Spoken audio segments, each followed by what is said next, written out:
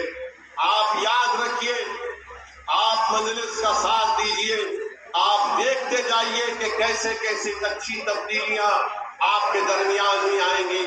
میں ایک رپورٹ عنقریب میں مجلس اتحاد المسلمین 26 مارچ کے بعد ایک رپورٹ آپ کو پیش کرے گی. اس رپورٹ میں ہم یہ بتائیں گے کہ راجستھان میں مسلمانوں کا تعلیمی موقف کتنا خراب ہے. اس رپورٹ میں ہم یہ بتائیں گے کہ راجستھان میں مسلمان آدیواسیوں کے بعد سب سے زیادہ غریب ہے.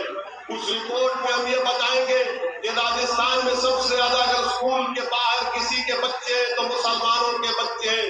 اس رپورٹ میں یہ بتائیں گے کہ سب سے زیادہ اگر کم بچے ہمارے گریجویٹ ہیں تو مسلمانوں کے ہیں.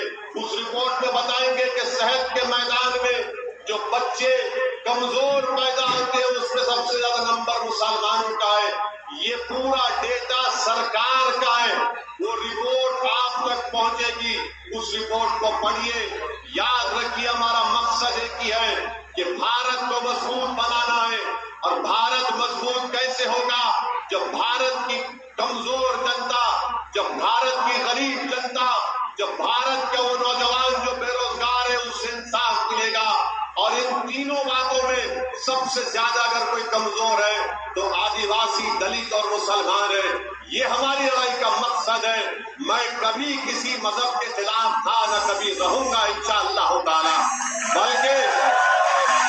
بلکہ میں نے تو ہمیشہ یہ کہا ہے کہ راجستھان کے مسلمانوں کو ہمارے گجر بھائیوں کی لڑائی سے سیکھنا چاہیے کہ کیسا گجروں نے اتحاد پیدا کیا. اپنا نیتا ان کے مرحوم ہمارے لیٹ فیصلہ صاحب کو بنایا. جاٹوں کو دیکھو، راشٹروں کو دیکھو، دوسری برادریوں کو دیکھو، مگر آپ کا معاملہ یہ ہے، دلتوں کا معاملہ یہ ہے کہ ہم جذبات میں بہ جاتے ہیں. جذبات کو زندہ رکھیے مگر جذبات کو صحیح راہ پر لے کر جائیے. جس طرح دوسری برادریوں نے اپنے ہوش اور جذبات کو سامنے رکھ کر اپنی تکالیف اور اپنی مشکلوں کو حل کیا. کب تک ہم کسی کے ہاتھ میں کھلونا بن کر استعمال ہوتے رہیں گے؟ کب تک ہم کسی کے پیروں کا فٹ بال بنیں گے؟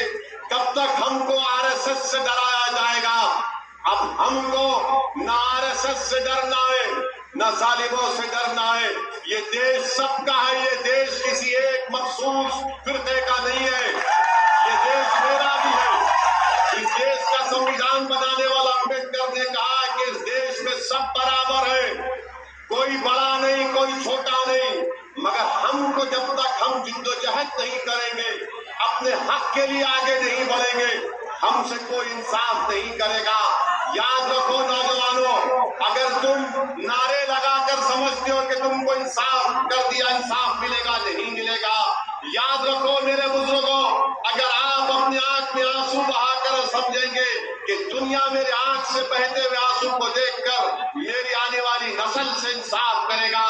یاد رکھو دنیا تمہارے آنکھ کے آنسو دیکھ کر تم کو کمزور سمجھے گی. یاد رکھو میری عزتدار ماں اور بہنوں کہ رونے اور دھونے سے کچھ نہیں ہوگا. میں تم کو پیغام دینے آیا ہوں میرے عزیز دوستوں اور بزرگوں، بالوترا کی جنتا کو پیغام دینے آیا ہوں جنہوں نے ہم کو جنہوں نے ہم کو 50 سال رلایا، اب ہم ان کو رلائیں گے انشاءاللہ تعالی. جنہوں نے ہمارے خوابوں کو چکنا چور کیا، ہم ان کے سیاسی خوابوں کو چکنا چور کریں گے. جنہوں نے ہم کو ڈرا ڈرا کر ہمارا استعمال کیا، اب ہم ڈر کی بنیاد پر نہیں، امید کی بنیاد پر کام کریے.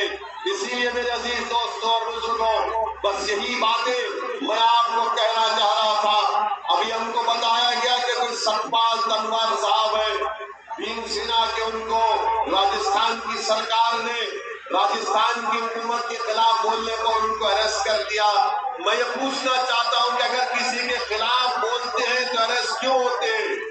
اریسٹ کیوں کرتے آپ؟ ارے دیش کا سنویدھان ہے، میں مودی کے خلاف بول سکتا ہوں پارلیمنٹ میں، یہاں پر بولوں گا، میں گہلوٹ کے خلاف بولوں گا۔ اگر آپ یہ سمجھ رہے ہیں کہ خلاف بولنے پر آپ گرفتار کر لیں گے تو یاد رکھیے جیلیں کم پڑ جائیں گی، لوگ خلاف بولنا نہیں کریں گے۔ بہرحال میرے عزیز دوستوں اور بزرگوں کو آپ کا بہت شکریہ۔ آپ مجلس کو مضبوط کریے، انشاءاللہ تعالی۔ اللہ کا شکر ہے کہ مجھے آنے کا موقع ملا۔